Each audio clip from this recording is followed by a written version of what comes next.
What is happening, YouTube? Welcome back, everyone, to another episode on Nightcrawler TV. I hope you've been enjoying the videos I've been putting out up to now, and I hope you're all doing well. Once again, thanks for the likes and subscriptions so far, people. Much appreciated. Today we're going to talk about a guy called Chris Little. Now, Chris Little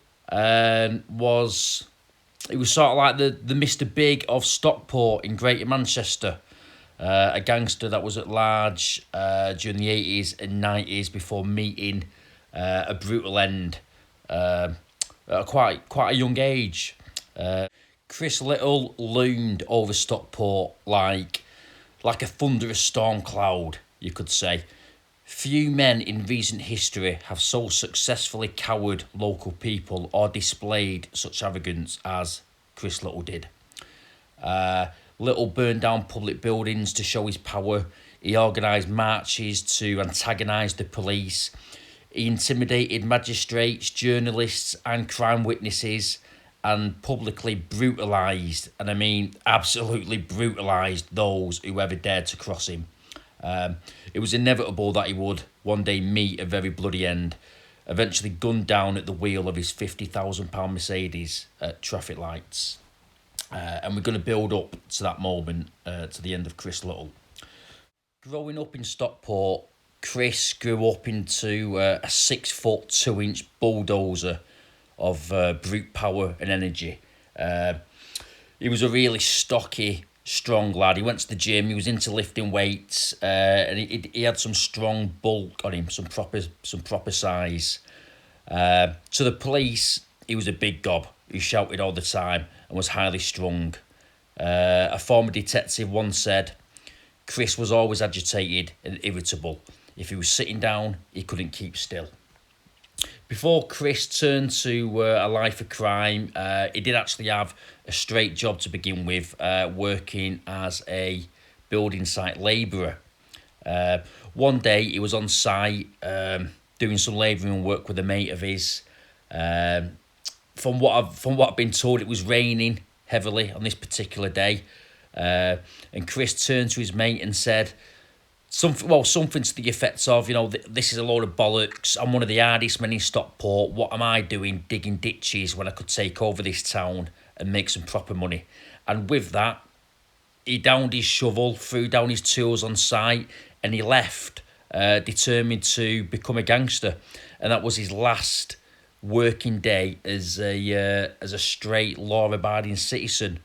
He was determined to take over the Stockport underworld from that day moving forward. Chris turned his energies to organising pub and club doormen in and around Stockport, and soon had around 50 men working for him. He was also prepared to venture into Manchester itself when the occasion demanded. In 1991, his younger brother Nicholas was roughed up and thrown out at an incident in Liberty's nightclub in Sale in 1991 for chucking drinks off a balcony. Little pulled 11 of his henchmen together and they set off in a car and a van to seek revenge.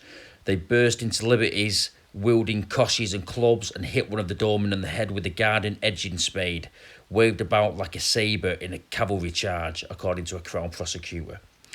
2 of the doormen were attacked inside the club. The gang made off but were seen leaving by a police patrol car who radioed for reinforcements. A roadblock was set up and they were stopped as they made their way into Stockport, and 12 men were subsequently accused of violent disorder. Chris Little, then 27, of Marsland Terrace, Stockport, was held on remand and was later jailed for 18 months. The violence was such that Liberty's head doorman, a giant of a man, ran away in fear, Manchester Crown Court heard. His henchmen received a variety of lesser jail terms or suspended sentences. Inside prison, he built up prison muscles and brooded. Chris left prison in the spring of 1993, returning to his modest house in Marsland Terrace, with its homemade gym at the back and a cage for his bull terrier and mastiffs. To celebrate and to show the police his power had not waned, he staged a homecoming parade on a Sunday morning in the Stockport suburb of Offerton. 200 friends, family and followers gathered, and, fearing trouble, a large contingent of police turned out. A chief inspector approached Chris and asked for the crowd to disperse. "Just shake me hand and the lads will go quietly," said Chris. "No chance," replied the officer. At that moment, a superintendent who was new to the area walked over, pointed at Chris and told him to clear off. To his horror, Chris Little grabbed his hand and shook it, then turned and gave the thumbs up to his pals. The superintendent was horrified, a fellow officer told the Stockport Express. But you really couldn't tell what was going to happen. He didn't stand a chance. Chris Little had a sadistic streak. Those who crossed him could expect a beating or an attack by his fighting dogs. One man was forced to wear shorts to show off the scars left by their teeth. Paul Healy was thrown from Bridlington Bridge onto the M63 when Little and his gang mistook him for another man. He was in a coma for 10 weeks following a 9.5-hour operation to rebuild his face with metal plates and repair his smashed skull and broken bones. Chris apologised for shattering his 26-year-old victim's life by buying him a pint of lager. Another guy was thrown from the 5th floor of a block of flats. Gossip had it that he even crucified one man, hammering nails into his hands and firing a crossbow bolt through his thigh. It may have been myth, but it all added up to the ferocious public image of Chris Little of Stockport. His most famous punishment beating was recorded for posterity. Little had heard that Chris Jones, a self-proclaimed local joker, had insulted him while drinking at a snooker club, and Chris sent 2 of his heavies to bring Jones to his house in Marsland Terrace. They went into the backyard, and Little asked Jones to choose between fighting his bull terriers or taking part in a boxing match. Jones chose the boxing. "Wrong choice," said Little. Jones was given heavy sparring gloves, while Little put on smaller boxing gloves. His minions then filmed what followed. With his first punch, Little knocked the smaller man across the garden. His bull terrier and mastiffs went berserk in the cages as more blows thudded into Jones's body. "Do you respect me now?" demanded Chris Little. "Hang on," replied Jones, even now unable to resist a joke. "Let me think about it." Chris erupted, smashing Jones's head repeatedly into a metal fence and then punching him solidly in the kidneys as he cowered. Finally, Little's men took Jones to hospital, where he discharged himself after treatment. Little gave him £10 the next day for a drink. The video was taken around pubs to show people what would happen if they ever crossed the crime boss Chris Little. Little also derided the local police. Once he walked into a nightclub, punched his fist through the cigarette machine, turned to the watching crowd of people and screamed, "I'm looking for a copper to beat the shit out of." On another occasion, he went to see one of his acolytes at Stockport Magistrates Court and sat in the gallery in front of 2 detectives. Looking over his shoulder, he stared at the officers and he said loudly, "What the effing hell are you looking at?" The magistrates did nothing. He would phone Stockport Police Station, jeering at officers and challenging them to prove it when they asked him about his crimes. So when an officer bluntly informed Little that they ran the city, not him, he saw it as an open challenge. In April of 1994, Little took an holiday on the Canary Islands. It was the perfect cover. In his absence, several of his lieutenants gathered a group of young on school playing fields in Atherton to issue their instructions. Darren Durr, aged 23, specified the targets. Daniel McHugh, 28, and teenager Michael Murphy warned what would happen if they didn't cooperate.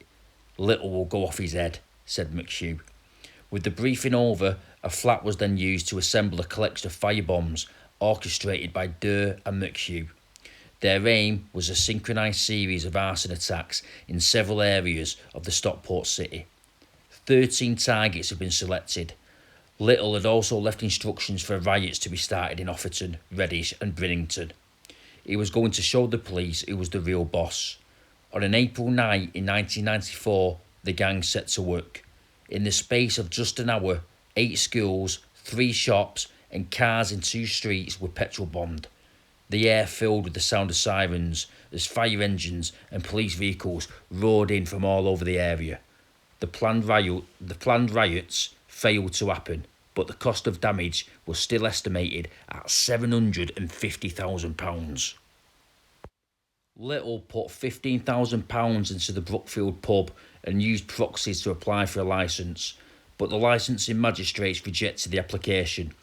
Little had a copy of the magistrate's handbook stolen from the Stockport courthouse, hoping to use blackmail to get his way, and some of the magistrates whose names and addresses were in the book received threatening phone calls. I wasn't desperately worried, recalled one senior female magistrate. It was just typical of that type of mentality. I'm dealing with people like that in the dock. They're mostly pathetic, bless them. Chris Little brazenly told a senior police officer that the book would be handed over if no objection was raised to the licence, but he was caught in a police trap and charged with attempting to pervert the course of justice. Although police did not object, a licence was granted, though later the pub was gutted by fire. Chris also attempted to lean on the local weekly newspaper, the Stockport Express, which had refused to print a story about his charitable donation to Brinnington Boxing Club. Little called the journalist concerned and made threats. Then he put one of his goons on the phone. "I'll break your effing legs for you," said the voice. It was typical of his bullying style. "I've been threatened in the job before," said the journalist, "but because of his reputation, it was unnerving," said the reporter, who was married with a son, to be fair. He went on to say, "Later, I felt angry. Who does he think he is? He's ruining lives." Police had by now compiled a considerable intelligence file on Chris Little, but had great difficulty in finding anyone who would make a complaint against him. Chris continued to target people weaker than himself. He was a bully, basically. At one point, he sent one of his strong-arm men and a negotiator to extort £20,000 from a couple in Edgeley. Little had heard that they'd recently loaned a friend £5,000, and he thought that they must have somehow come into money recently. The woman was assaulted, a cutthroat razor was produced, and the terrified couple allegedly saw a gun in a briefcase one of the men was carrying. Little continually bullied lesser criminals in the Stockport area, taxing and humiliating them and building a groundswell of resentment. I mean, you've got to realise, guys, a lot of people in Stockport at this time absolutely hated and resented Chris Little. He was amassing a lot of enemies in the Stockport area. He even threatened to break the legs of an old woman who spoke out of turn when one time he pushed in at the bar of a pub. He pushed in the queue while trying to get served. Chris also had a death wish. One day he told his mother, Patricia, "Mum, I am a gangster and I will be shot dead one day, and that's what I want." Perhaps wanting to make sure he was not forgotten, Chris was planning another parade of his troops for August 1994. On Friday the 22nd of July 1994, Little was driving with a friend in his £50,000 open-topped Mercedes coupe to buy some wine. He was 31, in his physical prime, an imposing presence with a penetrating gaze, his short hair and clipped moustache giving him a constant angry look, his neck and shoulders bulging with muscle.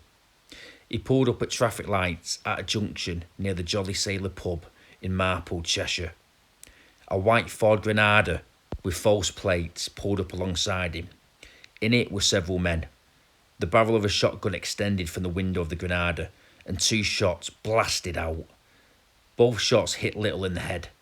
His foot slipped off the brake, and his car, an automatic, accelerated into two other cars and a bollard before crashing into the wall of the Bowling Green pub 100 yards away.